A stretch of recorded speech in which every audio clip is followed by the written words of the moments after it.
अस्सलाम वालेकुम नाज़रीन, एक महकती और चहकती सुबह के साथ मैं हूं आपका मेजबान हन्नान बुखारी। नाज़रीन, दुआ करते हैं कि आज की सुबह आपके लिए ढेरों खुशियां लेके आप ही की चौखट पे आपका इंतजार कर रही हो। इसी दुआ के साथ आज के प्रोग्राम को आगे बढ़ाते हैं। जनाब, शहर फैसलाबाद का मौसम इंतहाई सर्द हो चुका है और मरी शरी जाने की जरूरत नहीं है जनाब, शहर में ही मरी लगा हुआ है। सिर्फ अगर फर्क है तो इस चीज का कि बर्फबारी यहां पे नहीं हो रही, लेकिन ठंड जो है तकरीबन उतनी ही है जितनी मरी के अंदर या नॉर्दर्न कुछ एरियाज के अंदर तो बहुत ज्यादा होती है।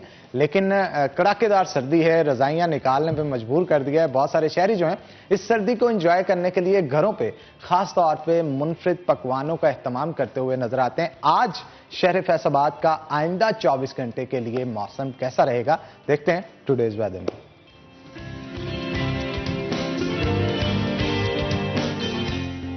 शाहिदा परवीन हमारे साथ मौजूद होंगी। शाहिदा, बताइएगा मौसम की सूरत हाल क्या रहेगी? आजकल तो मोटरवे भी धुंध की वजह से काफी बंद रह रही है, तो शहरियों से हम यही कहेंगे कि खास तौर पे सफर जब करना है तो देखभाल के करें। तो शाहिदा से जानते हैं। शाहिदा, बताइएगा आइंदा 24 घंटे में मौसम की सूरत हाल कैसी रहेगी? जी, आज सुबह से ही फैसलाबाद का जो मौसम है वो खासा सर्द है। ठंडी हवा चलने से सर्दी की शिद्दत में उसमें भी इजाफा देखने में है। अलबत्ता धुंध की तो छुट्टी हो गई है। मौसम फैसलाबाद और गिरदनवाग का मौसम जो है वो क्लियर है, लेकिन इसके बावजूद सर्दी जो है वो बरकरार। दर्जा हरारत जो है वो भी नीचे गिर गया है। इस वक्त कम से कम दर्जा हरारत 3 डिग्री सेंटीग्रेड जबकि ज़्यादा से ज़्यादा 14 तक जाने का इम्कान जाहिर किया गया है। जबकि महकमा मौसमियात के मुताबिक हवा में इस वक्त नमी का तनासब 70% तक रिकॉर्ड किया गया, जबकि आइंदा 24 घंटों के दौरान कहीं भी बारिश बरसने का इम्कान जाहिर नहीं किया गया है। मौसम जो है वो ऐसे ही सर्द और खुश्क रहेगा। जी, बहुत शुक्रिया शाहिदा परवीन आपका। आप शहर फैसलाबाद के मौसम का अहवाल बता रहे थे। जनाब, शहर फैसलाबाद में तो मौसम के सर्द है, लेकिन सर्द मौसम के साथ साथ हम आपको यह भी बताते चलें कि सर्द मौसम में चाय की चुस्कियां मौसम के जो लज्जत होती है, मौसम का जो मजा होता है उसको दोबारा कर देती है। और यहाँ पे बहुत सारे लोग ऐसे होते हैं चाय जिनकी कमजोरी होती है, और आज वर्ल्ड टी डे भी मनाया जा रहा है। उस हवाले से गुफ्तगू करने से पहले मैं चाहता हूं कि आज का सवाल आपसे पूछ लूं, क्योंकि बहुत सारी खवातीन होंगी जो कि सजने संवरने के लिए, अपने आप को खूबसूरत दिखाने के लिए आज के हमारे गिफ्ट टेम्पर्स ड्यू कॉस्मेटिक्स की तरफ से जीतना चाहती हैं। तो जनाब, आज का सवाल है कि शहर फैसलाबाद का जो घंटाघर है, यानी दिल है जो, उसकी ऊंचाई कितनी है? घंटाघर की ऊंचाई कितनी है? फैसलाबाद के घंटाघर की ऊंचाई कितनी है जनाब, ये आपको बताना होगा। और इसके लिए आपको टेक्स्ट जल्दी से टाइप करना होगा। टाइप करके उस नंबर पे आपको सेंड करना होगा जो कि आपकी स्क्रीन पे इस वक्त दिया जा रहा है। जीतने वाली जो 5 खुशनसीब खवातीन होगी उन्हें ड्यू कॉस्मेटिक्स की तरफ से ब्यूटी कॉस्मेटिक्स जो हैं वो दिए जाएंगे, जिसके अंदर पॉलिशर है और दीगर चीजें हैं। अगर आप चाहते हैं उनको जीतना तो उसके लिए आपको क्या करना होगा कि फैसलाबाद के घंटाघर की ऊंचाई कितनी है इसका जवाब टेक्स्ट करना होगा उस नंबर पे जो कि आपकी स्क्रीन पे दिया जा रहा है। तो जल्दी से फोन उठाएं और जल्द अज जल्द टेक्स्ट करें ताकि आप गिफ्ट टेम्पर ड्यू कॉस्मेटिक्स की तरफ से जीत सकें। तो आगे बढ़ते हैं जनाब। चाय का आज आलमी दिन है और यूं महसूस किया जाता है कि ऑफिस हो, घर हो या फिर आप कहीं बाहर एंजॉय के लिए दोस्तों के साथ मौजूद हो, सर्दी और इसके साथ साथ मौसम सुहाना हो तो चाय की चुस्कियां ना हो तो मौसम का मजा उस तरह से नहीं आ पाता जिस तरह से आना चाहिए। बहुत सारे लोग कहते हैं कि चाय जो है वो आपकी बॉडी के अंदर जो मूड है उसे न्यूट्रलाइज कर देती है, और बहुत सारे लोगों का यह भी मानना है कि ये एक बुरी आदत है, इसे पीने से बहुत सारे मसाइल जन्म लेते हैं। इसके पीछे हकायक क्या है, आज हमने खास तौर पर जानने के लिए दावत दे रखी है। हमारे साथ 2 न्यूट्रिशनिस्ट मौजूद होंगी, चाय की अहमियत के ऊपर गुफ्तगू करेंगे। हमारे साथ सईदा रामीन मौजूद हैं, वेलकम करते हैं आपको शो के अंदर। और उनके साथ साथ मिशाल हमारे साथ मौजूद होंगी। मिशाल, आपको भी वेलकम करते हैं शो के अंदर। तो मैं चाहता हूं कि पहले सईदा रामीन की तरफ चलें और उनसे गुफ्तगू करें। रामीन, क्या कहेंगी आप, चाय के हवाले से थोड़ा बताएं। ये इंसानी सेहत के लिए फायदेमंद होती है या नुकसानदेह है? लेकिन बहुत सारे लोग जो थकावट से घर आते हैं, चूर होते हैं काम से, वो जब चाय पीते हैं तो अपने आप को रिलैक्स्ड फील करते हैं, इसके पीछे क्या मिथ है? अच्छा, thank you so very much. सबसे पहले आज आपने हमें यहाँ इनवाइट किया। चाय की अगर बात की जाए तो मैं तो ज़्यादा, मेरा ख्याल है चाय की तारीफ ही करूँगी, क्योंकि मैं खुद चाय की बहुत ज़्यादा शौकीन हूँ। अच्छा, यानी आप भी टी लवर हैं? जी जी बिल्कुल। और मेरे ख्याल से तो मैंने आज तक अपने किसी क्लाइंट को, किसी पेशेंट को कभी चाय से नहीं रोका, क्योंकि मुझे लगता है अगर एक इंसान को आदत हो गई हो चाय की तो वो उसे रुक नहीं सकता होता। लाइक अगर आप सेम कह सकते हैं कि आपको एडिक्शन बहुत ज़्यादा हो जाती है। लेकिन हमें इस चीज़ को देखना है कि आपने इससे कितने कप लेने हैं, इसकी क्वांटिटी क्या है, इसकी सर्विंग कितनी है। हम लोग क्या करते हैं पाकिस्तान में ज़्यादातर कॉन्सेप्ट है कि अच्छा सर दर्द है चाय ले ली, अगर खुशी का मौका है चाय ले ली, कोई गम का मौका है चाय ले ली। हमारी हर चीज़, हमारी खुशी गमी जो है वो चाय से जुड़ी होती है। लेकिन अगर हमने देखना है कि अगर हम डाइटिशियन आपको क्या बता रहा है कि आपने चाय का जो है वो कितनी आपके लिए बेहतर है, तो चाय के एक दिन में 2 से 3 कप जो है वो आपके लिए बेहतर है कि आप उससे नुकसान कोई नहीं हो रहा। इससे आप ज़्यादा पे जाएंगे तो ऑब्वियसली आपको नुकसान होगा।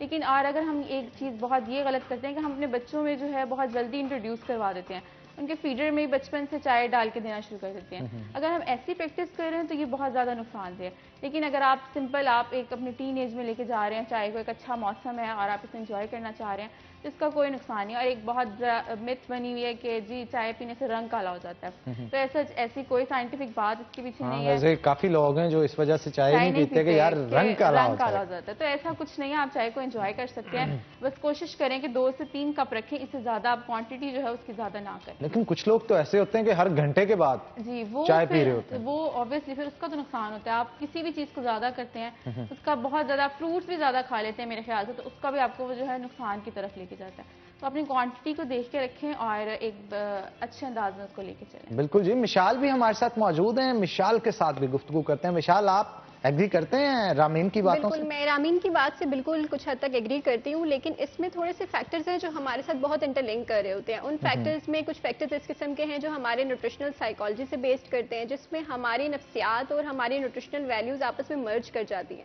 अब होता क्या है कि हमारे यहाँ एक कंसेप्ट और एक ट्रेंड बन गया है कि जी चाय, खुशी हो, गमी हो, कोई दुख हो, कोई सुख हो, चाय ले आओ।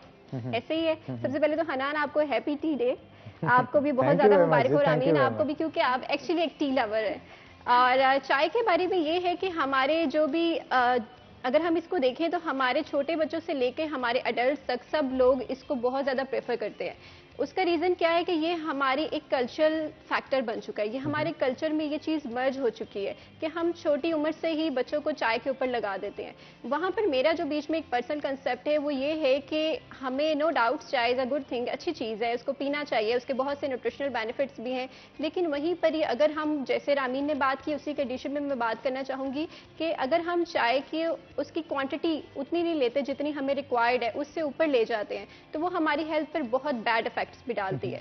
तो उन बैड इफेक्ट से बचने के लिए जरूरी है कि हम हमारे जो चाय की क्वांटिटी है उसको मेंटेन रखें, और हमें पता होना चाहिए कि चाय के जो इंग्रेडिएंट्स है वो हमारी हेल्थ पर किस हद तक असरअंदाज हो रहे हैं। होता क्या है कि हमारे यहाँ चाय के बारे में वो क्योंकि कल्चरल फैक्टर बन गया है, थोड़ा सा साइकोलॉजिकल फैक्टर भी आ गया है, तो हम उसको कंज्यूम तो कर रहे हैं, लेकिन हम उस चीज में ये अवेयरनेस भी क्रिएट करनी चाहिए कि आपको डेली कितने कप्स लेने चाहिए, और उन कप्स को आप अगर ले रहे हो तो वो आपकी हेल्थ के ऊपर क्या इफेक्ट दे रहे हैं। तो इसमें असल बात यह है कि चाय में, एज वी ऑल नो, कहीं ना कहीं हम सबको इस बारे में अवेयरनेस है कि उसमें कैफीन मौजूद होती है।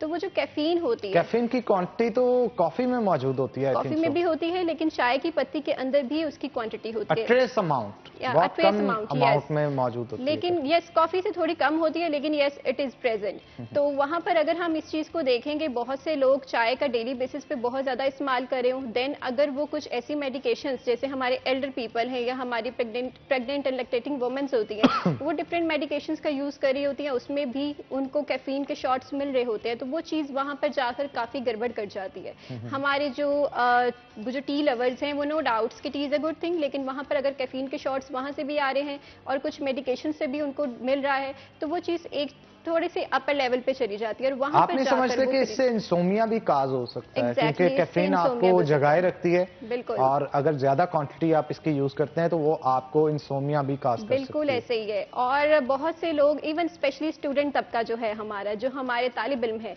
उन लोगों में ये रुझान बहुत ज्यादा है कि वो चाय का बहुत ज्यादा कंजप्शन करते हैं। वरना वो कहते हैं ना कि बुक खोलते हैं तो नींद आ जाती है। ये पता नहीं क्या मिथ है जनाब। ये आप भी स्टूडेंट हैं, मुझे जरा बताएं तो ये चक्कर क्या है कि किताब खोलने से नींद क्यों आती है? हमारा इंटरेस्ट ही डेवलप हो रहा होता है ना उससे, तो वो इंटरेस्ट नहीं हो रहा होता, तो फिर उसको हम अपने आप को जबरदस्ती जगाने के लिए चाय पीते हैं। और इससे एक और चीज ये आती है कि इंसोमिया जब होता है तो हमारा स्लीप पैटर्न खराब हो जाता है। अब आपका सारा सेल सर्कल जो है वो डिस्टर्ब हो जाता है, और जब आपका थोड़ा लॉन्ग अरसे के लिए आपका खराब होता है तो आपका हार्मोनल इम्बेलेंस स्टार्ट हो जाता है, और लड़कियों के लिए ये बड़ी डेंजरस चीज है हार्मोनल। जानते हैं आजकल पीसीओएस का इशू जो है वो बहुत ज्यादा आ रहा है, वो इसीलिए आ रहा है क्योंकि हमारा स्लीप पैटर्न खराब है। अब स्लीप पैटर्न खराब हुआ, उसके साथ साथ आपके हार्मोन्स खराब हो गए, हार्मोन्स खराब हुए तो लड़कियां जो है स्पेशली वो बहुत जल्दी चली जाती हैं पीसीओएस की तरफ, जो इनफर्टिलिटी कॉज कर रहा है आजकल बहुत ज़्यादा।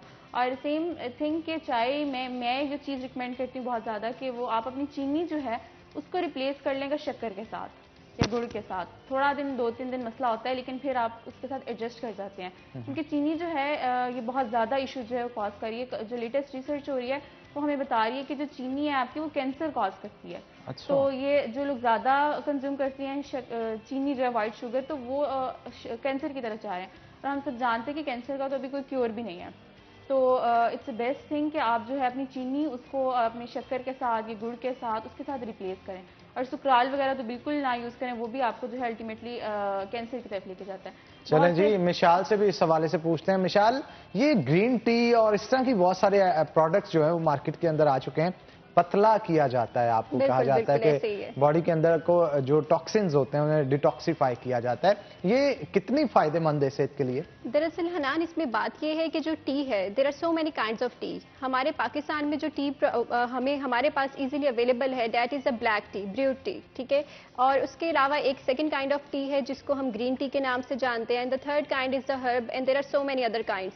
लेकिन पाकिस्तान के अंदर इस टाइम 2 फेमस टीज हैं। The one tea is the brewed tea, जो हम डेली बेसिस पर यूज करते हैं, जिसमें हम मिल्क के एडिशन करते हैं। अगर हम इसके बैकग्राउंड में जाएं तो वहां पर असल में इस टी के अंदर मिल्क का कोई कंसेप्ट नहीं है। ये जो मिल्क का कंसेप्ट आया ये हमारे सब कॉन्टिनेंट एरिया के अंदर आया, जैसे कि इंडिया में, पाकिस्तान में हमने उसमें मिल्क के एडिशन कर दी है।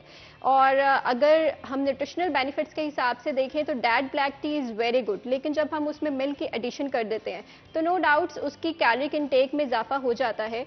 आप एक पर्सन को वो अगर रिकमेंड कर रहे हैं तो आप उसकी कैलोरीज के साथ उस चीज़ को मैनेज कर सकते हैं, लेकिन वहाँ पर उसके अगर न्यूट्रिशनल वैल्यूज़ की बात की जाए तो green tea is far more better than black tea, जो हम डेली बेसिस पे ब्रूड टी ले रहे हैं। तो green tea and herbal teas जो होती हैं वो हमारी हेल्थ के लिए बहुत हद तक अच्छे होते हैं, बिकॉज उनके अंदर काफ़ी एंटीऑक्सीडेंट्स मौजूद होते हैं। हाँ, और एंटीऑक्सीडेंट आपकी बॉडी के अंदर ऑक्सीडेटिव स्ट्रेस जो है उसे खत्म करता है और आपकी बॉडी को न्यूट्रलाइज करता है, डिटॉक्सीफाई करता है और आपकी बॉडी जो है एकदम फ्रेश हो जाती है। तो इसके ऊपर मजीद मिशाल गुफ्तगू करेंगे, लेकिन एक छोटी सी ब्रेक के बाद। तो नाज़रीन, एक ब्रेक लेंगे, ब्रेक के बाद दोबारा हाजिर होते हैं। कहीं मत जाइएगा, हमारे साथ रहिएगा।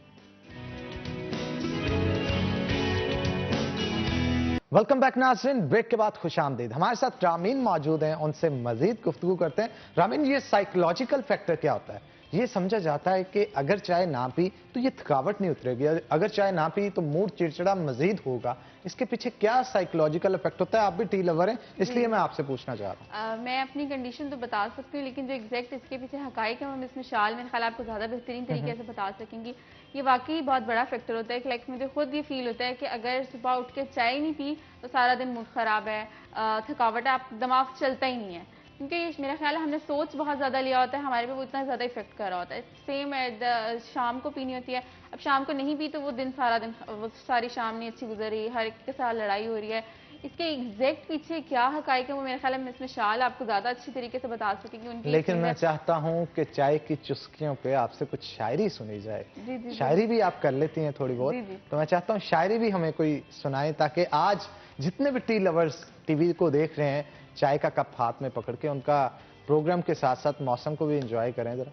तो आपको शायरी हमें सुनाए। जी, एक शेर है जो चाय लवर्स को मोस्टली बहुत पसंद आता होता है, वो ये है कि ये चाय खाने की मेज़ों पे कह कहूं के शरीक, ये चाय खाने की मेज़ों पे कह कहूं के शरीक, दिलों में झांक के देखो तो सब के सब तन्हा। आहा आहा, यानी आज चाय जो है वो आपकी तन्हाई का जो है वो महवर है। जी, और इसीलिए बहुत सारे लोग अब चाय इसी वजह से पीना शुरू हो जाएंगे कि हमारी तन्हाई जो है वो इससे दूर हो। लेकिन तन्हाई ऐसे नहीं दूर होनी चाहिए, इंसान को खुद में खुश रहना चाहिए।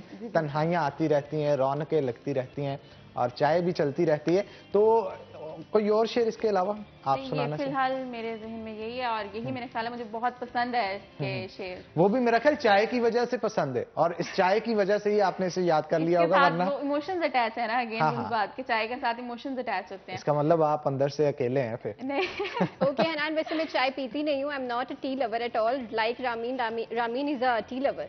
लेकिन मैं यहाँ पर हमारे जो व्यूअर्स इस टाइम देख रहे हैं उनके लिए एक शेर अर्ज करना चाहती हूँ।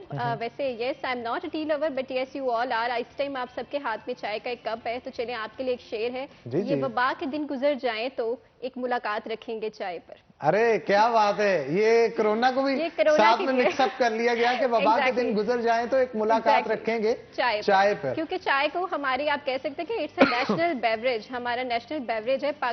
पानी के अलावा पूरी दुनिया में चाय सबसे ज्यादा पी जाती है, और हमारी कंट्री में तो माशाल्लाह से आई थिंक पानी से ज्यादा चाय पी जाती है। अच्छा, ऐसे वाला मिसाल ये भी तो कहा जाता है ना, चाय में निकोटीन भी होती है। Exactly, is that true? और ये बॉडी को एडिक्ट वैसे ही करता है जैसे सिगरेट करती है? बिल्कुल ऐसे ही है, सेम। और यहाँ पर ही आकर हमारी न्यूट्रिशनल साइकोलॉजी की बात आ जाती है कि हमारे जो भी स्टूडेंट्स हैं या जो वर्कaholic पर्सन्स होते हैं, जो वर्किंग प्लेसेस पर चाय इतनी आम चल रही होती है कि आई गेस के पानी के ग्लासेस से ज्यादा चाय के कप्स चल रहे होते हैं। तो उसका रीजन यही है कि वो एडिक्शन करवा देता है। आप जितना ज़्यादा इसका कंजम्पशन करते हैं वो डेली बेसिस पे आपको आपके रिक्वायरमेंट्स को उसके मुताबिक सेटल कर देता है। अगर कोई पर्सन डेली बेसिस पे 3 कप्स ऑफ टी एक ही टाइमिंग पर लेता हो और किसी दिन वो टी ना ले उस टाइमिंग पे, तो उसकी बॉडी इट डिमांड्स, उसकी बॉडी को क्रेविंग होने लग जाती है कि वो हमें चाय दो, हमें चाय चीज है, दो। चाहे वो किसी भी चीज की हो, खाने की हो और किसी से मिलने की हो, चाय की हो, पढ़ाई की हो, बुक रीडिंग की हो। All kinds of cravings are very dangerous. तो ये जो है चाय की जो क्रेविंग है ये भी बहुत ही डेंजरस है, और ये इसी वजह से होती है क्योंकि हमारी बॉडी एक सेटलमेंट पर आ गई होती है। जब हम उस सेट पॉइंट के ऊपर से हटते हैं तो फिर हमारी बॉडी उस चीज को डिमांड करती है, एंड देन हम पी लेते हैं कि नहीं, ये पेश किया जाए, और रेबल बिहेव भी करती है हमारी बॉडी। अक्सर लोग, स्पेशली हमारे जो ओबीज पर्सन होते हैं, जो ओबेसिटी का शिकार होते हैं, और हम उन्हें रिकमेंड करते हैं कि आप टी कंजम्पशन जो है वो 2 to 3 कप्स पर लिमिट कर दें। लेकिन अगर किसी को आदत है कि वो उसको 7 से 8 कप्स डेली पीने की आदत हो, तो वो उस चीज को रेजिस्ट करता है। वो कहते हैं कि नहीं भाई, हमसे चाय नहीं छोड़ी जाती। तो वो एक यही बात है कि उसमें हमारी बॉडी को क्रेविंग हो रही होती है। लेकिन सेम अगर वहीं पर हम ये चीज देखें कि उनके ओबेसिटी चाय से कैसे लिंक करी है, तो उसमें ये होता है कि अगर आप लोग चाय, क्योंकि मैंने बताया कि there are so many kinds of teas, तो जो हमारी टी है that is a black tea, हम उसमें मिल्क को एडिशन करते हैं एज और कल्चर फैक्टर या हमारी लाइकिंग के तौर पे। तो जब हम उसके अंदर वो मिल्क ऐड करते हैं तो कैलोरीज का इजाफा तो होता है, लेकिन सेम लाइक शुगर्स का भी होता है। As milk contains natural sugars, lactose की फॉर्म में मिल्क के अंदर शुगर्स ऑलरेडी हैं।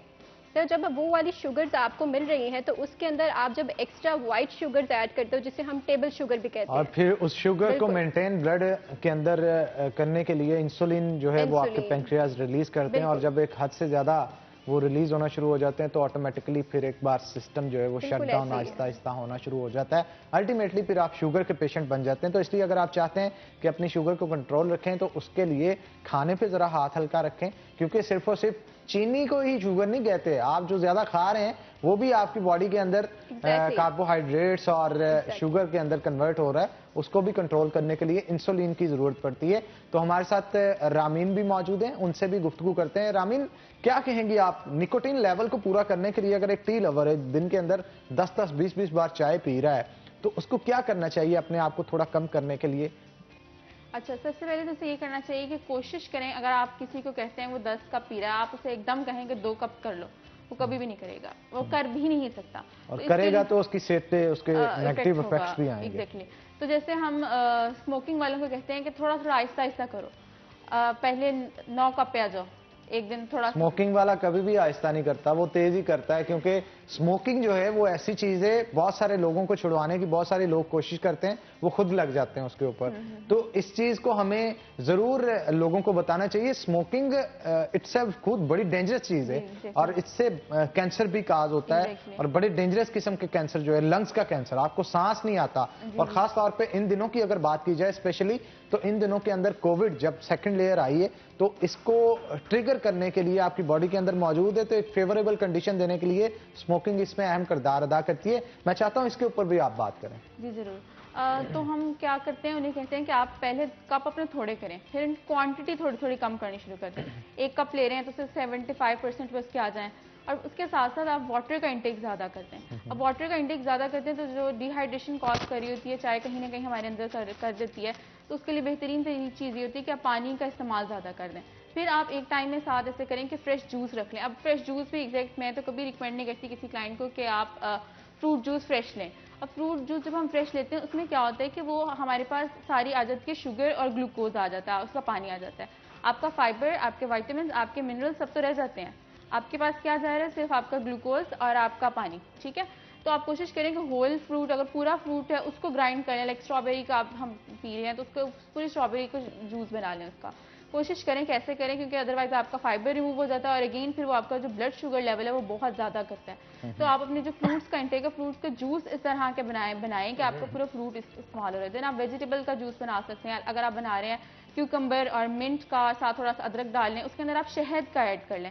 शहद बहुत अच्छी रिप्लेसमेंट है गेन चीनी की, तो आप वो ऐड कर लें। आप इस तरह का जो जूस है वो आप अपना दिन में एक दफ़ा वो कर लें, चाय की जगह, मतलब आपको कुछ पीना है आपने तो आप एक टाइम में है वो कर लें। देन आप पानी का इंटेक ज़्यादा करें और जो है चाय उसको आप 75 कप पे लेकर आएँ, फिर आहिस्ता आहिस्ता कम करें तो आपकी जो चाय है उसके इंटेक जो है आप उसको कम कर सकते हैं। अच्छा, हनी के अंदर एंटीऑक्सीडेंट्स भी काफी ज्यादा जी होते जी हैं, बिल्कुल। तो उस हवाले से आप क्या कहेंगे, वो बॉडी के लिए कितना बेनिफिशियल होते हैं? अच्छा, जब हमारी बॉडी होती है ना उसमें ऑक्सीडेटिव स्ट्रेस ज़्यादा होता है। अब ऑक्सीडेटिव स्ट्रेस कैसे ज़्यादा होता है? आप स्ट्रेस की कंडीशन में गए, आपको ऑक्सीडेटिव स्ट्रेस ज़्यादा हो गया। आप फिजिकल स्ट्रेस में थे, आप ये मेंटल, ऑक्सीडेटिव स्ट्रेस की साइंस क्या है, ये होती क्या है मतलब?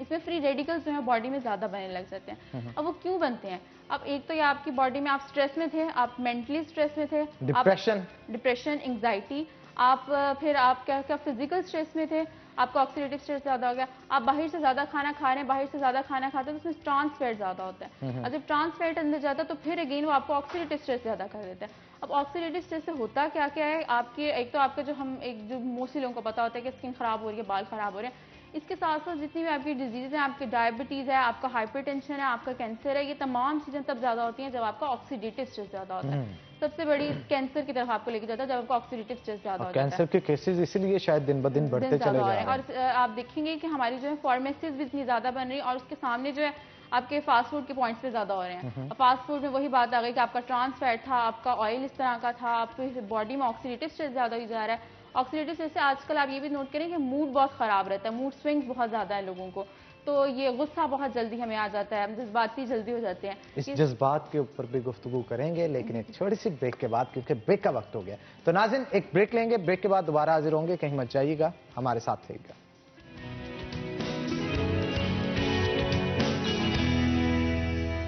वेलकम बैक नाज़रीन, ब्रेक के बाद खुशामदीद। हमारे साथ रामीन मौजूद है, मजीद गुफ्तगू बच्चों के हवाले से करते हैं, क्योंकि बच्चे जो हैं उनकी ग्रोथ बहुत मुतासर होती है अगर उनको सही तरह न्यूट्रिशंस जो हैं वो ना दिए जाएं, अच्छा खाना ना खिलाया जाए, और खाने के अंदर जितने भी न्यूट्रिएंट्स मौजूद होते हैं, किस खाने के अंदर अच्छे न्यूट्रिएंट्स मौजूद होते हैं, कौन से उनकी हेल्थ के लिए बैड जो है वो रखते हैं। और इसके साथ साथ ये भी बताना है कि आजकल जो हाइट का बहुत ज़्यादा मसला है बच्चों के अंदर देखने को मिलता है कि यहाँ तो बच्चे बहुत ज़्यादा मोटे हो जाते हैं, हाइट में छोटे रह जाते हैं, तो वो सारा दारोमदार जो है वो खुराक पे होता है। खुराक किस तरह की बच्चों को देनी चाहिए, उनका ब्रेकफास्ट क्या होना चाहिए, और इसके अलावा मंचिंग जो बच्चे करते रहते हैं, आजकल बहुत सारे प्रोडक्ट्स बाज़ारों के अंदर आ चुके हैं जिसको खाने के बाद बच्चे जो हैं वो मैदे की बीमारियां और इसके साथ साथ दीगर बीमारियों में भी मुब्तला हो रहे हैं। इस हवाले से गुफ्तगू करेंगे। रामीन, आप क्या कहेंगी, बच्चों को डाइट जो है वो एक माँ को किस तरह से देनी चाहिए, ठोस ग़िज़ा कब से शुरू करनी चाहिए, और कौन कौन से फ्रूट्स और वेजिटेबल्स जो हैं बच्चे को खिलानी चाहिए जिससे उसकी हाइट और दूसरी सेहत जो है वो मुतासर ना हो, बेहतर रहे? ये बहुत अच्छा क्वेश्चन हनान आपने किया है। इसमें सबसे पहले जब देखें हम बच्चों की बात करते हैं तो बात आती है फर्स्ट 1000 डेज की डाइट। अब फर्स्ट 1000 डेज क्या होते हैं? जब एक मदर कंसीव करती है उस टाइम से लेकर जब बच्चा 2 साल तक का हो जाता है, ये जो टाइम पीरियड है इसकी जो डाइट है वो बहुत क्रिटिकल होती है, और इसकी डाइट जो है वो थ्रू आउट आपकी लाइफस्टाइल, आपके बुढ़ापे तक जो है वो आपको इफेक्ट करती है। इस टाइम पीरियड में आपने जो लिया वो आपको वहाँ तक इफेक्ट करेगा। आपने अच्छा लिया, आपने बुरा लिया। अब हमारा कॉन्सेप्ट क्या है, हम बच्चों को कोई चीज़ खाने से रोकते नहीं है। बच्चा है, कोई बात नहीं, डाइजेस्ट कर लेगा, हजम कर लेगा, मीठा है खाने तो कोई बात नहीं, बच्चा है। तो ये बहुत ज़्यादा गलत हमारी जो है चीज़ें हैं जो हम अपने कस्टम्स हैं जो लेकर आ रहे हैं। अब बच्चों को हमसे सबसे पहले जो डाइट देनी चाहिए वो आपको, जो पहले बात की जाती थी 6 मंथ्स का जब हो जाता है, अब लेटेस्ट रिसर्च जो आ रही है कि अगर आपका बच्चा प्रॉपर, आपको लग रहा है उसकी एक्टिविटी प्रॉपर है, तो आप 4 मंथ्स में भी जो है सॉलिड जो है इंट्रोड्यूस करवा सकते हैं। जो लेटेस्ट रिसर्च है वो आपको ये बता रही है। और फिर उसमें क्या इंट्रोड्यूस करवाना है। अब हम लोग क्या करते हैं, बच्चा छोटा सा उसके हाथ में रोटी पकड़ा देते हैं। अब रोटी सबसे पहले इंट्रोड्यूस करवाना एक बहुत ज़्यादा गलत चीज़ है। आपको पहले जो है उसमें उसको चावल इंट्रोड्यूस करवाने चाहिए। अब चावल क्या होते हैं, इजीली डाइजेस्टेबल होते हैं, बच्चा इजीली डाइजेस्ट कर लेता है।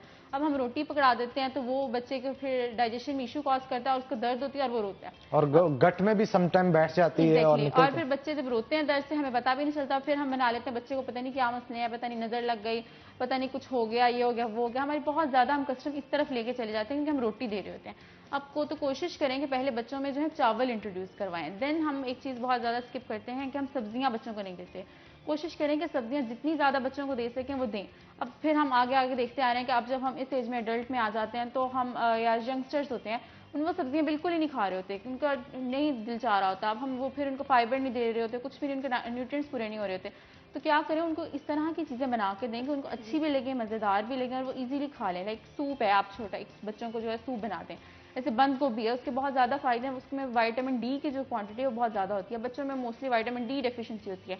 क्यों? क्योंकि उनमें विटामिन डी आपके दूसरा जो खाना है उसमें इतना ज़्यादा नहीं होता, लेकिन बंद गोभी एक अच्छी अमाउंट में से विटामिन डी होता है। तो बच्चों को उसका सूप बना दें, ठीक है। आप थोड़े से वेजिटेबल्स डालें उसमें, फिर कोशिश करें, फिर हम एक गलत चीज़ करते हैं उसमें कॉर्नफ्लोर ऐड कर देते हैं। कॉर्नफ्लोर वगैरह चीज़ें ना करें, थोड़ी सी नमक काली मिर्च डाल के बच्चों को जो आपने स्टार्टिंग में डाइट देनी है, आपने बच्चों को उस तरफ लेके जाना है कि आपने किस तरफ के आगे आप क्या करें। मीठे की क्रेविंग है, बच्चों को मीठा देना, तो आप फ्रूट्स क्यों नहीं इंट्रोड्यूस करवाते हैं। हम कहते हैं कि बच्चों को जो दूध से स्मेल आ रही है, दूध नहीं पीते, उसके लिए बेस्ट चीज़ होती है कि आप उसमें कोई फ्रूट डाल दें, उसमें चॉकलेट, जो उसमें डार्क चॉकलेट डाल दें। शुरू में तो आपने बच्चों को सिखाना है ना कि आपने क्या लेना है क्या नहीं लेना। उनके टेस्ट डेवलप करने में माँ का एक अहम किरदार अदा करती है। तो कोशिश करें कि आपने जो उसके पहले 2 साल में उसे खिला दिया वो उसकी सारी जिंदगी उस पर जो है इफेक्ट करना। आपने बच्चे को तब डाइट प्रॉपर नहीं दी, उसकी इम्यूनिटी वीक हो गई, आप सारी जिंदगी उसे विटामिन सी खिला दें, आप सारी जिंदगी कुछ कर दें, आपकी वो जो इम्यूनिटी डेवलप होने की वो नहीं होगी। तो कोशिश करें कि इस टाइम में आप उनको जितना अच्छा खिला सकते हैं वो खिलाएं। अपनी जान छुड़वाने के लिए मदर्स मोस्टली क्या करती हैं, कोई लेस पकड़ा दिए, बिस्किट्स पकड़ा दिए, ये बहुत ज़्यादा गलत चीज़ें हैं। इनमें जो है सोडियम का लेवल ज़्यादा होता है। बच्चे आजकल आप देख रहे हैं कि बहुत स्टार्टिंग में उनको डायबिटीज़ हो रही है, हाइपरटेंशन की तरफ जा रहे हैं। यही वजूहत है कि हम प्रोसेस फूड बहुत ज़्यादा दे रहे हैं। केचप, मायोनीज़, ये सारी चीज़ें आपकी प्रोसेस फूड है। प्रोसेस फूड अगेन वही आपको कहीं ना कहीं फिर आपके ऑक्सीडेटिव स्ट्रेस को ज़्यादा कर रहे होते हैं। तो आपको बचपन में अगर आपका ऑक्सीडेटिव स्ट्रेस ज़्यादा हो गया तो आपके आगे लेके जाके बहुत ज़्यादा मुश्किल। बिल्कुल जी, मिशाल से भी इस हवाले से गुफ्तगू करते हैं। मिशाल, बहुत सारे पेरेंट्स ऐसे होते हैं, मेरे बच्चे को कोक बड़ी पसंद है, मेरे बच्चे को दीगर चीज़ें बड़ी, कोल्ड ड्रिंक्स बड़ी पसंद है, मेरे बच्चे को जो है वो जूसेस से दूर रहना है, और इसके अलावा घर के अंदर जो ऐसे पाउडर्ड वाले फॉर्म में जो चीज़ें जूसेस मौजूद होते हैं वो बना के पिला देते हैं। मार्केट के अंदर जाते हैं, चिप्स खाते हैं और दीगर चीज़ें जो हैं वो प्रोडक्ट्स यूज़ करते हैं, उससे हेल्थ पे क्या इफेक्ट्स पड़ते हैं? बिल्कुल हनान, ये एक बहुत ही अच्छा क्वेश्चन है और काफ़ी इंटरेस्टिंग है। इसमें दरअसल बात ये है कि जो हमारी पेरेंट्स हैं, हमारी मदर्स फादर्स जो है, वो अपने बच्चों को जस्ट खाना खिलाने के लिए उनको किसी ना किसी चीज़ की, वो कहते हैं ना, उनको लालच देते हैं। एग्जैक्टली, लालच देते हैं कि आप खाना खा लो, हम आपको चिप्स दिला देंगे, हम आपको ड्रिंक दिलवा देंगे या जूस दिलवा देंगे। उस सेंस में बच्चे खाना खाना शुरू कर देते हैं, लेकिन वो फिर उस तरफ भी आते हैं कि वो उन चीज़ों को भी खाते हैं। तो यहाँ से उन बच्चों की वो चीजें डेवलप होना शुरू हो जाती है। अच्छा, फ्रूट से बहुत दूर रखा जाता है बच्चों को, बिल्कुल। इस हवाले से भी बताएं जरा, कितना इस हवाले से हमारी जो कुछ मिथ्स है ना वो बहुत ज्यादा असरअंदाज होती हैं। जैसे कि बनाना 2 खाने चाहिए, 1 नहीं खाना चाहिए, नहीं तो कॉन्स्टिपेशन हो जाएगी। तो वहां पर अब आप ये देखिए कि एक बच्चा, छोटा बच्चा है, 3-4 साल का बच्चा हो, आप उसको 2-2 बनाना जबरदस्ती खिलाने की कोशिश करेंगे तो वो नहीं खाएगा। आपके माइंड में ये अगर आपने मिथ फिक्स रखी हुई है कि अगर हम इसको 2 नहीं देंगे तो हमारे बच्चे को कॉन्स्टिपेशन हो जाएगी, लेकिन वो जो बच्चा है उसका स्टमक, उसका गट इतना डाइजेस्ट नहीं कर सकता, वो रेजिस्ट करता है कि नहीं मैं नहीं खाऊंगा। तो यहाँ से बच्चों के अंदर ऐसी छोटी छोटी आपके मिथ्स। और दूसरी चीज़ है ये कि कुछ हमारे जो हमारी सोसाइटी है ना, वहाँ पर भी फ्रूट्स को ज़्यादा प्रेफर नहीं किया जाता एज स्वीटनर्स। स्वीट्स के तौर पर हम लोग जिन चीज़ों को प्रेफर करते हैं वो होती है खीर, आइसक्रीम्स, रसमलाई, डेजर्ट्स जो होते हैं हमारे, हलवे, ऐसे की चीजों को हम प्रेफर करते हैं। मिठाई, बालूशाही और पता नहीं क्या क्या बहुत कुछ दबा के खा रहे होते हैं लोग। तो जब हम इन सारी चीज़ों को प्रेफर करते हैं तो वही चीज़ें हमारे बच्चों की प्रैक्टिस का भी हिस्सा बनती जाती हैं। तो यहाँ से असल चीज़ ये है कि अगर आपने बच्चों की प्रैक्टिसेस को चेंज करवाना है तो आपको ओवरऑल फैमिली काउंसलिंग करनी पड़ती है कि आप आपकी प्रैक्टिसेस को भी चेंज करें। मेरे पास क्लिनिक में बहुत से ऐसे पेशेंट्स आते हैं जो खुद बताते हैं कि नहीं, हम फ्रूट्स इतना ज़्यादा नहीं खाते। इवन वो अफोर्ड भी कर सकते हैं उस चीज़ को, लेकिन देन वो फिर भी उस चीज़ को अवॉइड करते हैं। वो कहते हैं हमारे यहाँ इतना वो प्रेफर नहीं किया जाता, हम उसकी जगह पर कुछ स्वीट्स में बना लेते हैं, जैसे कोई हलवा बना लेते हैं या खीर बना लेते हैं। तो जब आप बच्चों को उनके बचपन से ही ये चीज़ें, क्योंकि बच्चे अपने पेरेंट्स से सीखते हैं, अपनी फैमिली, अपने सोशल जो प्राइमरी सोशल सर्कल है हमारा, वहाँ से सीखते हैं। तो जब वो वहाँ से सीखेंगे तो फिर वो उन्हीं चीज़ों को आगे लेके जाएंगे। जब वो फ्रूट्स का इस्तेमाल घर में होते हुए नहीं देखेंगे अपने अडल्ट्स में, तो वो उन चीज़ों को यूज़ ही नहीं करेंगे। तो दैट्स वाई ये कुछ प्राइमरी जो हमारी हैबिट्स हैं वो बचपन से ही डेवलप करनी होती है। और वेजिटेबल्स से भी बच्चों को दूर रखा जाता है और टेस्ट ही डेवलप नहीं होता। और यही वजह होता है कि बच्चा या बच्ची जब बड़ा होता है तो वो कहता है कि मुझे वेजिटेबल्स पसंद ही नहीं है, क्योंकि टेस्ट ही डेवलप नहीं होता। टेस्ट डेवलप करने के लिए मदर्स को चाहिए कि उनको बचपन के अंदर ही बॉइल्ड वेजिटेबल्स और फ्रूट्स जो है उनका इस्तेमाल बेहतर तरीके से करवाएं ताकि उनकी ग्रोथ पे इस चीज़ का असर ना पड़े। तो बहुत शुक्रिया रामीन आज के शो में आने के लिए। मिशाल आपका भी बहुत शुक्रिया आज के शो में आने के लिए। तो नाज़रीन इसी के साथ एक ब्रेक लेते हैं, लेकिन ब्रेक पे जाने से पहले मैं फिर से आज का सवाल रिपीट कर दूं। आज का सवाल है कि घंटा घर की ऊंचाई कितनी है? फैसलाबाद में मौजूद घंटा घर की ऊंचाई कितनी है? तो जनाब इसका जवाब सोचें और जल्दी से टेक्स्ट करें उस नंबर पे जो कि आपकी स्क्रीन पे दिया जा रहा है। उतनी देर हम ब्रेक लेते हैं, ब्रेक के बाद दोबारा हाजिर होके कहीं मत जाइएगा, हमारे साथ रहिएगा।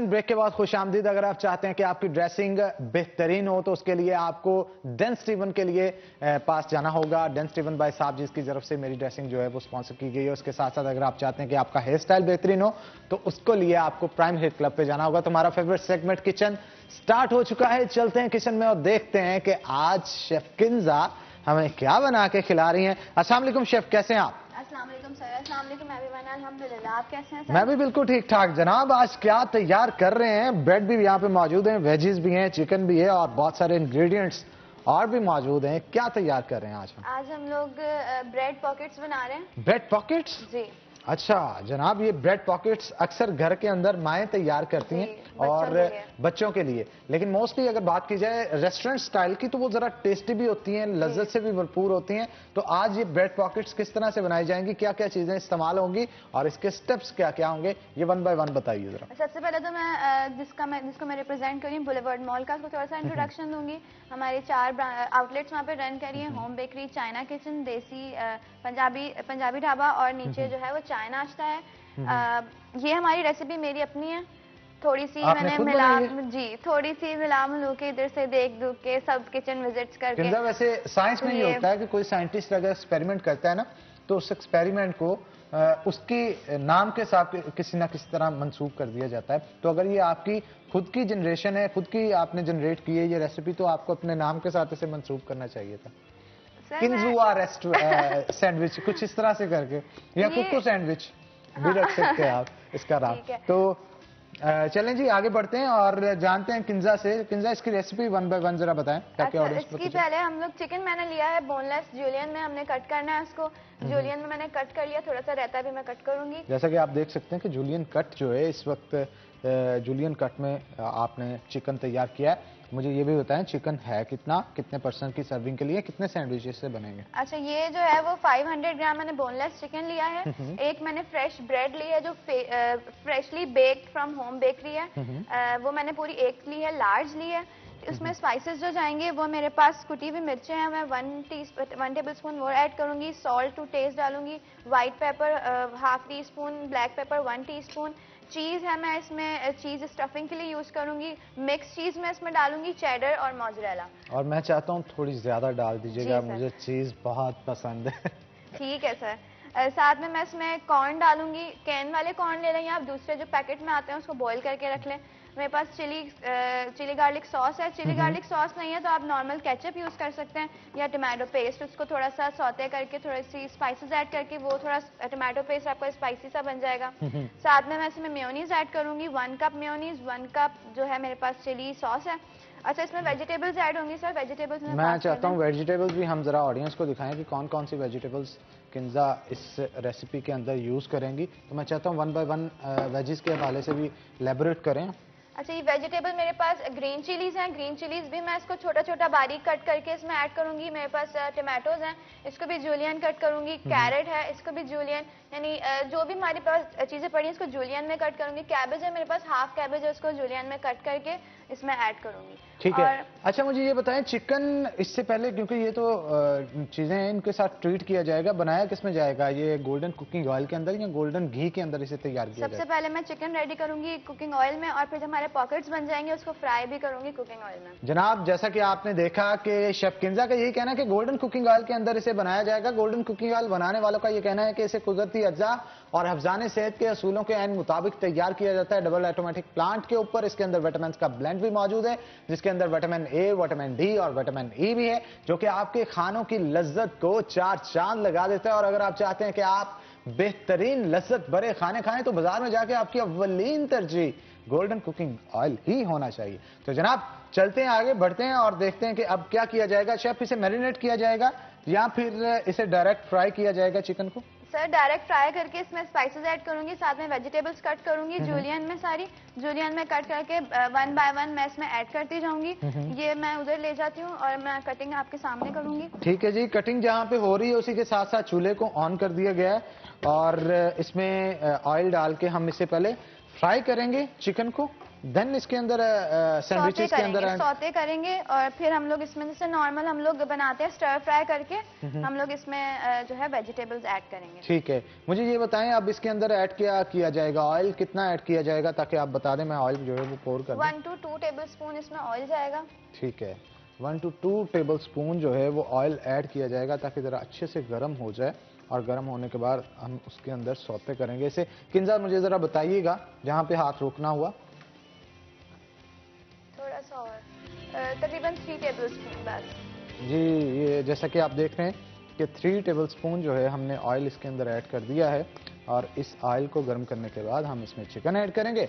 मैं चिकन को बनाऊंगा और किंजा जो है वो वेजिटेबल्स जो है वो जूलियन कट में। अच्छा सर, ये जो पॉकेट्स बनाने के लिए मेरे पास ये वाला मोल्ड है, ये कटर आराम से होता है लोगों के पास। अगर कटर नहीं है तो ग्लास, जो हमारे स्टील के ग्लास होते हैं, आप उसका जो है वो उसका माउथ यूज कर सकते हैं। जनाब, आपको जुगाड़ लगाना भी हम सिखा रहे हैं साथ साथ। अगर आपके पास एक्सेसरीज नहीं है तो किस तरह से आप पॉकेट्स जो है वो तैयार कर सकते हैं। स्टील के ग्लास के साथ भी आप उनको पॉकेट्स में तैयार कर सकते हैं। अच्छा, ये हमारे पास 2 ब्रेड्स होंगी, 2 ब्रेड्स देके हमारा जो फिलिंग बनेगी उसमें हमने पहले इसमें फिलिंग ऐड करनी है, देन हमने इसको ऐसे करके ऊपर सेकंड रख देना है, फिर हमने जो फिलिंग होगी सेंटर में उसको करके ऐसे कट कर देना है, तो हमारे सैंडविच हो जाएगा।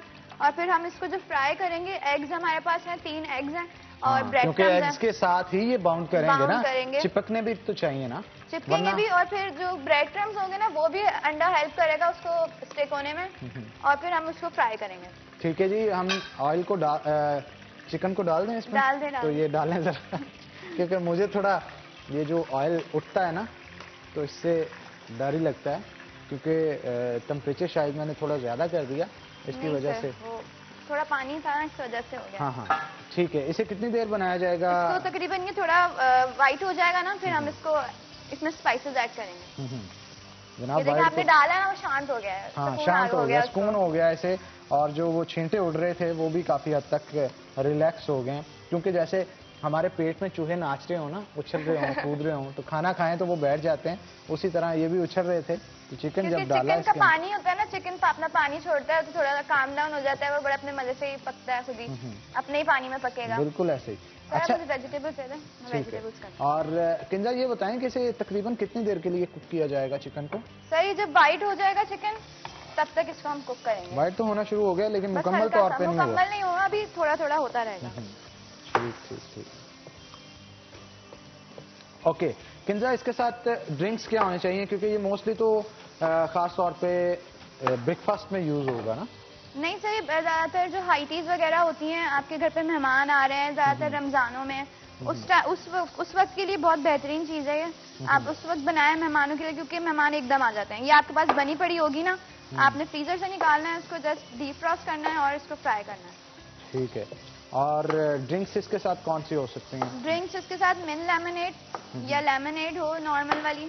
वैसे सर्दियों की शाम में इसके साथ कॉफी भी आप यूज कर सकते हैं सैंडविचेस चाय के बहुत साथ। अच्छी रहेगी इसके साथ। हाँ, चाय चाय कॉफी। आप- और आज जैसा कि आपको मैं बताता चलूं कि वर्ल्ड टी डे भी है आज, चाय का आलमी दिन है आज, जो कि लोग मना रहे हैं। और हमने फर्स्ट सेगमेंट जो अपना खास तौर पे रखा था उसमें एक 15 मिनट का सेशन पूरा चाय के नाम किया।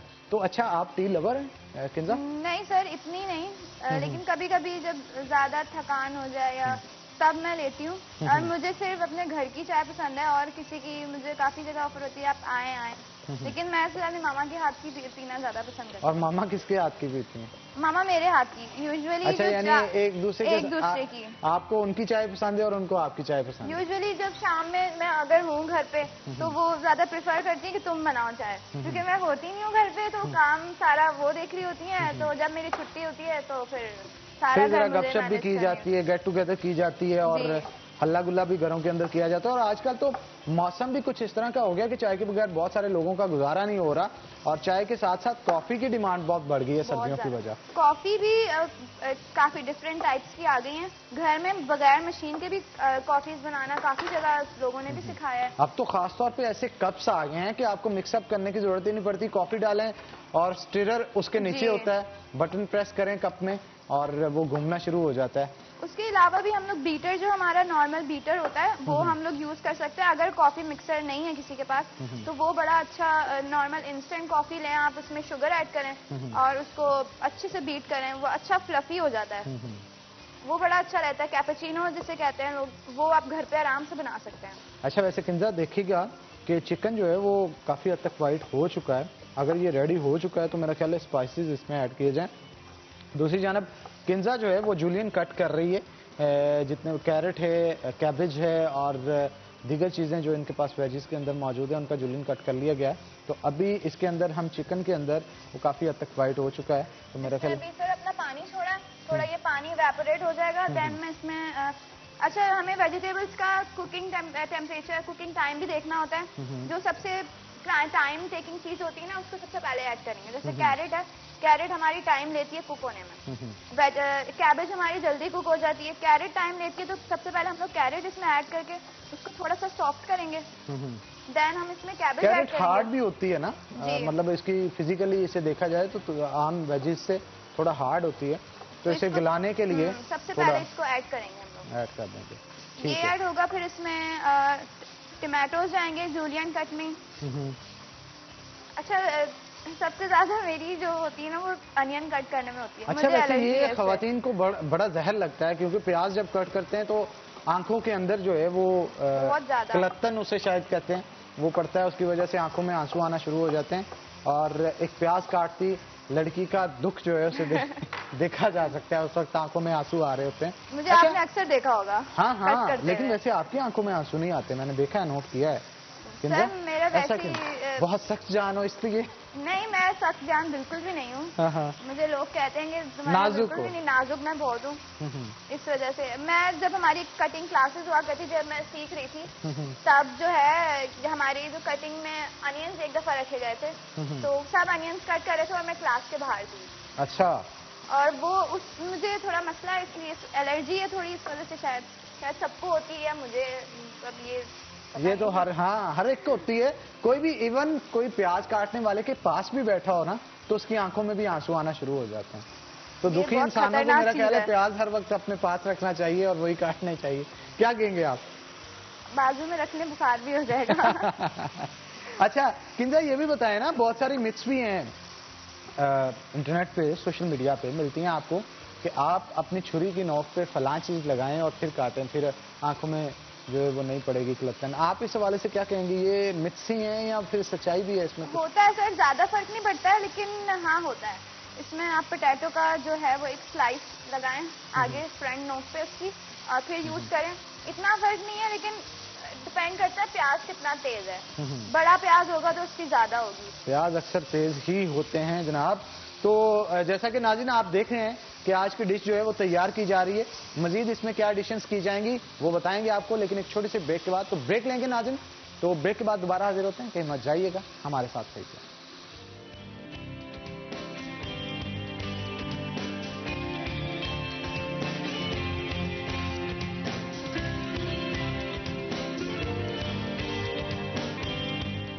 वेलकम बैक नाज़रीन। ब्रेक के बाद खुश आमदीद। ब्रेक के बाद जनाब हमें बहुत ही अहम गेस्ट हैं, मेरे उस्ताद मोहतरम हैं जनाब जफर डोगर साहब।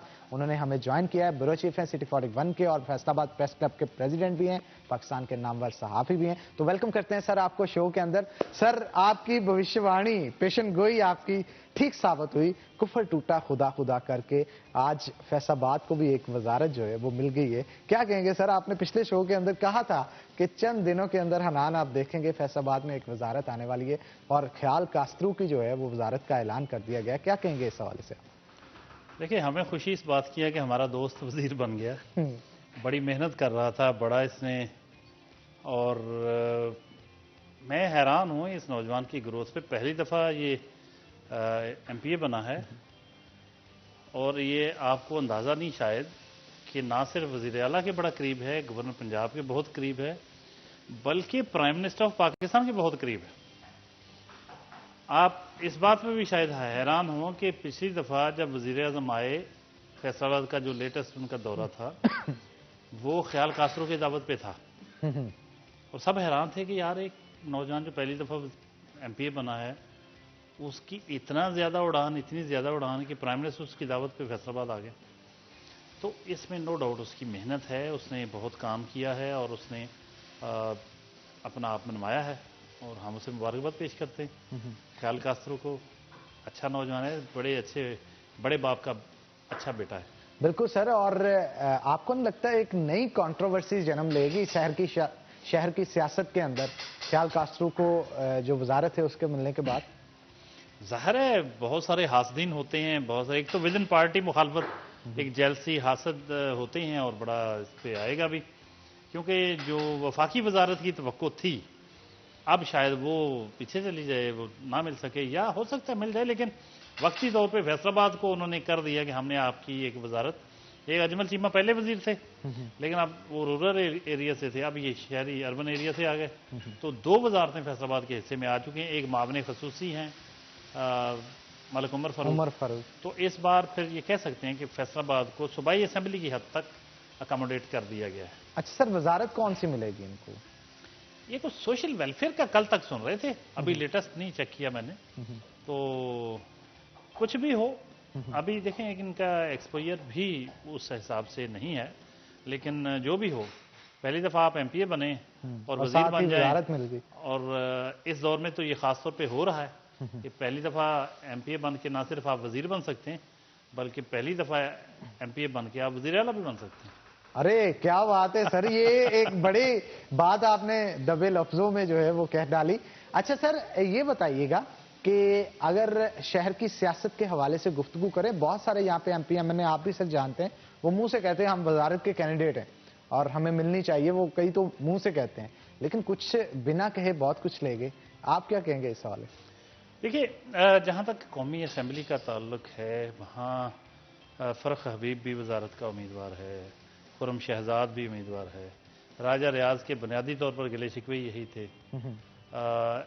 FATF की जो उससे मुतल्लिक फैजुल्ला कमोका को इस हवाले से अकोमोडेट कर दिया गया है, लेकिन वो एक बड़ी अहमियत की हामिल, लेकिन पब्लिक को उसका इतना पता नहीं चलता ना कि जब तक वो हैं क्या, तो इसलिए फैसलाबाद को कौमी असम्बली में तो बहुत इग्नोर किया गया। वफाकी सतह पर इसको उस तरह से एक्नॉलेज नहीं किया गया जितना बड़ा इस शहर का हक बनता है, जितना ज़्यादा, क्योंकि पता नहीं प्राइम मिनिस्टर को क्यों ऐसा लगता है कि महज चंद वो नॉन इलेक्टेड जो उनके हैं ना, वो उनके हिसार में ज़्यादा रहते हैं। इलेक्टेड रिप्रेजेंटेटिव पर उनका इन्हिसार बहुत कम है, और सुप्रीम कोर्ट तक ने उनके इस हवाले से जो फैसला दिया, हाई कोर्ट ने गालबन दिया, इस्लामाबाद हाई कोर्ट ने, और मुझे अब थोड़ा सा मिक्सअप कर रहा हूँ, ठीक। अच्छा, वो नॉन इलेक्टेड की बजाय इलेक्टेड रिप्रेजेंटेटिव पर इन्हिसार करना चाहिए, और अगर वो लायक नहीं है तो भाई आपको सोचना चाहिए कि लायक बंदों को रखा करें। सर मिथ क्या है इसके पीछे?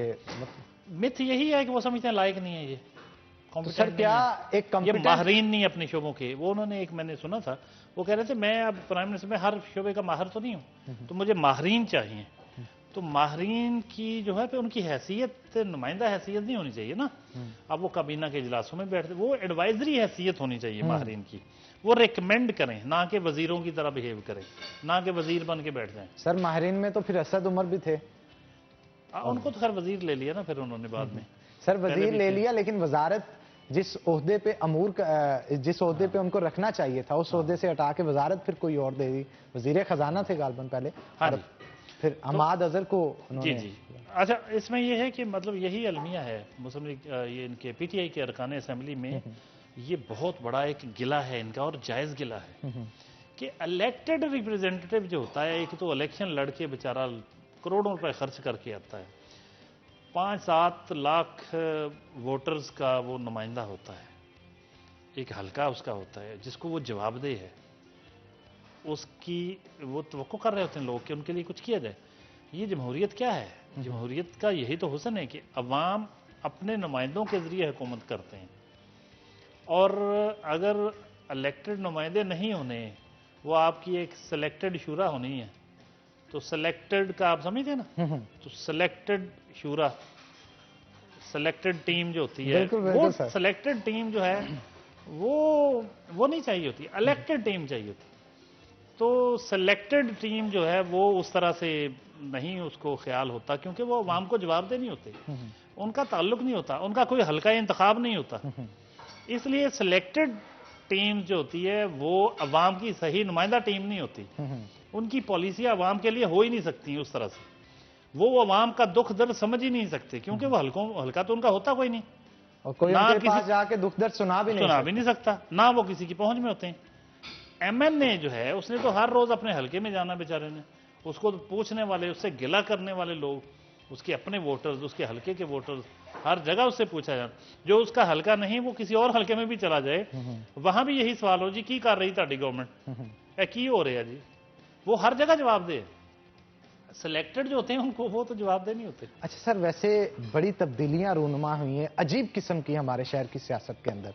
गुज़श्ता इलेक्शन की बात की जाए तो यूं महसूस हुआ कि पाकिस्तान मुस्लिम लीग नून के कुछ कैंडिडेट थे, वो एमएनए की मुखालफत एमपीए करता हुआ नजर आया, और कई एमएनए एमपीएस की मुखालफत करते हुए नजर आए। इसके ऊपर गुफ्तगू करूंगा, लेकिन सर एक छोटी सी ब्रेक के बाद, ब्रेक का वक्त हो गया, तो नाज़रीन एक ब्रेक लेंगे, ब्रेक के बाद दोबारा हाजिर होंगे, कहीं मत जाइएगा, हमारे साथ रहिएगा।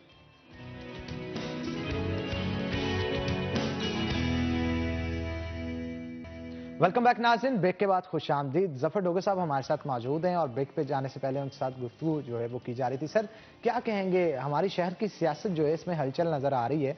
अगर 2018 के जो इलेक्शन है उनकी बात की जाए, मेयर हामिद रशीद जो है वो एमपीए के कैंडिडेट थे, लेकिन बहुत सारी जगहों पे पोस्टर्स देखने को मिले कि ऊपर पीटीआई का वोट है, नीचे नून लीग को वोट दे रहे हैं। और अभी बहुत सारे ऐसे भी हैं बंदे जिनका मैं नाम नहीं ले सकता, लेकिन वहां पे भी सियासत कुछ ऐसी हुई, पाकिस्तान तहरीक इंसाफ की तरफ से भी और नून लीग की तरफ से भी। अभी आने वाले इलेक्शंस में भी जिस तरह से वजारतों की डिस्ट्रीब्यूशन हो रही है, बहुत सारे ग्रजेस होंगे सियासतदानों के दिलों में, और इंटरनली नुकसान एक दूसरे को पहुंचाने की कोशिश करेंगे। क्या कहेंगे सर? यार मेयर हामिद रशीद को तो माफ कर दो यार, उसकी बड़ी कुर्बानियां हैं, आपको पता कितने केस बनाए जा रहे हैं उसके खिलाफ। अच्छा सर, इसमें उनका कसूर नहीं है। हाँ। मतलब लोग अगर एक शख्स नीचे से उनको पसंद कर रहा है, एक वोटर, ऊपर से राजा उसने रियाज, बड़ी मेहनत की उसने। मेयर हामिद रशीद भी देखें, पहली दफा आया और एमपीए बन गया, ये उसकी पॉपुलैरिटी की एक बिल्कुल बात है, और वो वाकई उस नौजवान ने पार्टी के लिए बड़ी खिदमत, उसने मेहनत की। पैसा लगाना भी तो हौसले का काम होता है ना, बिल्कुल। कोई नहीं लगा पाता। अच्छा, अब ये एक आम फिनोमेना है, बहुत सारे हलकों में ऐसा होता है कि इवन राना सनाउल्लाह के हलके में कहा जा रहा था कि जी आबशीर अली उसकी मुखालफत करेगा, और अब हार जो अब हुई उनकी सुबाई, और दोनों की हल्के से, हुई सर, दोनों की हुई, और फिर वो कौन किसको इल्ज़ाम देगा। इसी तरह इस हल्के में भी ये कहा जा रहा था कि मेयर हामिद रशीद शायद राजा रियाज के साथ हैं, और राना अफजल सर, इस तरह मलिक नवाज और हाजी अकरम अंसारी, उनके बारे में भी कहा जा रहा था कि उनके आपस में डिफरेंसेस हैं। तो ये हल्कावार पॉलिटिक्स में छोटी छोटी चीज़ें चल रही होती हैं, लेकिन मैं समझता हूँ अगर ये पार्टी के साथ, पार्टी नज़रियात के साथ अगर ये कमिटेड हों, तो इनको बेसिकली अपने छोटे छोटे मफादात के लिए इस तरह का काम नहीं करना चाहिए। मैं एक मिसाल देता हूँ, ये फ़कीर हुसैन डोगर साहब जो हैं, आप यकीन करें, इनको ये मियां मनान का जब ये इलेक्शन था, जब मियां मनान खड़ा था इस हल्के से, तो बहुत सारे, मैं ज़ाती तौर पे जानता हूँ, बड़े लोगों ने इनको कहा जी मियां मनान को हम वोट नहीं देंगे, आप अपना वोट मांग लें, वो दे देंगे। उसने कहा कि जिसने मुझे नहीं देना, जिसने मियां मनान को नहीं देना मुझे भी ना दे। अच्छा ऐलान सर, नहीं है। इतनी बात से फिर वो वोटर कायल हो जाता है आपका और आपकी दोनों सीटों को वोट पड़ जाते हैं, लेकिन बात ये है कि कैंडिडेट दबंग होना चाहिए। हाँ, ये मानना वाला में मैं उसके हल्के से, मुझे पता है ना कि जाती तौर पे पूरी जिम्मेदारी से ये बात कर रहा हूँ, वो बड़ा कमिटमेंट चाहिए बंदे को, बिल्कुल क्लियर होना चाहिए, क्लैरिटी होनी चाहिए। आप देखते हैं प्रेस क्लब के इलेक्शन भी जब होते हैं, बाज़ औक़ात इतने कमिटेड लोग होते हैं, वो कहते हैं भाई पूरे पैनल का वोट है, देना है तो सबको दें वरना ना दें।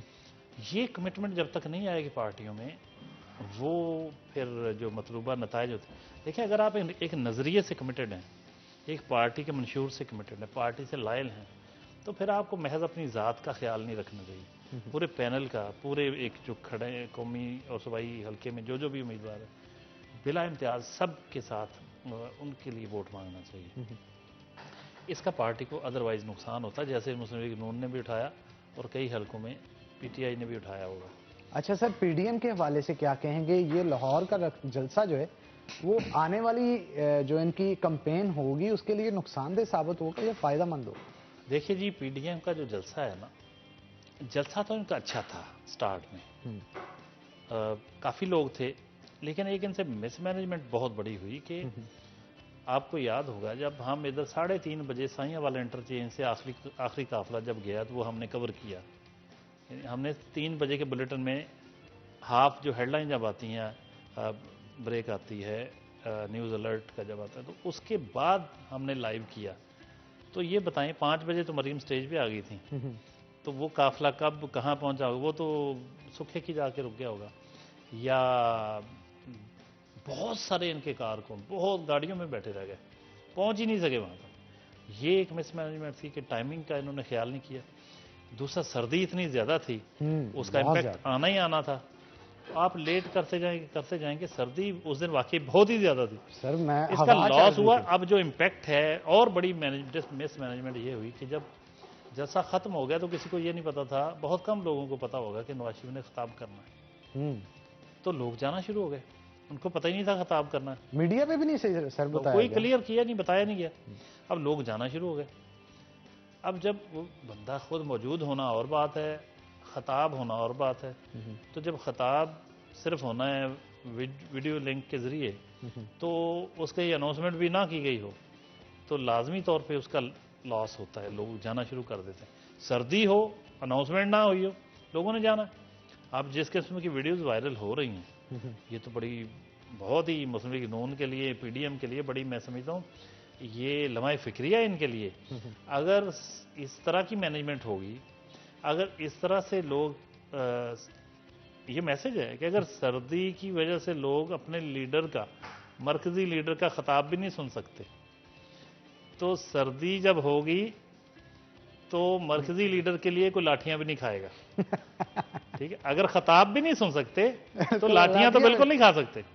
इसका मतलब इन्होंने अपनी स्ट्रेटजी चेंज की फौरी तौर पे। उन्होंने जनवरी का जो लॉन्ग मार्च था, मौलाना फजल रहमान ने कहा जी कि जनवरी के आखिर या फरवरी के अवाइल में, अब इन्होंने ये कल प्रेस कॉन्फ्रेंस में कहा कि 1 फरवरी को हम अनाउंस करेंगे इस्लामाबाद की तरफ लॉन्ग मार्च। अब 1 फरवरी को पता नहीं फरवरी के आखिर की डेट देते हैं, यानी अब इनको लाजमी ये सर्दी का मौसम गुजारना पड़ेगा। अच्छा सर, पीटीआई के हवाले से क्या कहेंगे? नून लीग के ऊपर तो रोशनी डाली, जो पीटीआई के टिकट होल्डर्स हैं या एमपी एमएनए साहबान हैं, ये वजारत मिलने के बाद इनमें भी तो आपस में चपकलश कुछ शुरू होगी, और आगे जब टिकटों का अगले इलेक्शंस में डिस्ट्रीब्यूशन होगी उसमें भी बहुत सारे लोग अपने रेफरेंस लड़ाते हैं, फिर कुछ एमपीए के से एमएनए पे जाने की कोशिश करते हैं, कुछ टिकटों से उनको फारिग करवाने की कोशिश करते हैं। उस सियासत के ऊपर क्या कहेंगे सर आप? देखिए हनान, एक जो तासुर था ना, कुछ अर्सा पहले हम भी ये समझते थे कि ये इनकी बहुत बुरी हालत हो गई है, क्योंकि ये 2-2.5 साल का दौर बहुत बुरा दौर गुजरा। लेकिन अभी हम अपने शहर का जब जायज़ा लेते हैं तो कुछ कारोबार चलना शुरू हुए हैं, बेहतरी आना शुरू हुई है। अगर अब ये देखिएगा अगले जो 2 माह हैं, इसमें ये पीडीएम की मूवमेंट के नतीजे में या इसके लॉन्ग मार्च के असरात को रोकने के लिए कि लोग उसको पहले से डिफ्यूज़ करने के लिए लोगों को कुछ ना कुछ रिलीफ देंगे, काफ़ी सारा रिलीफ देंगे।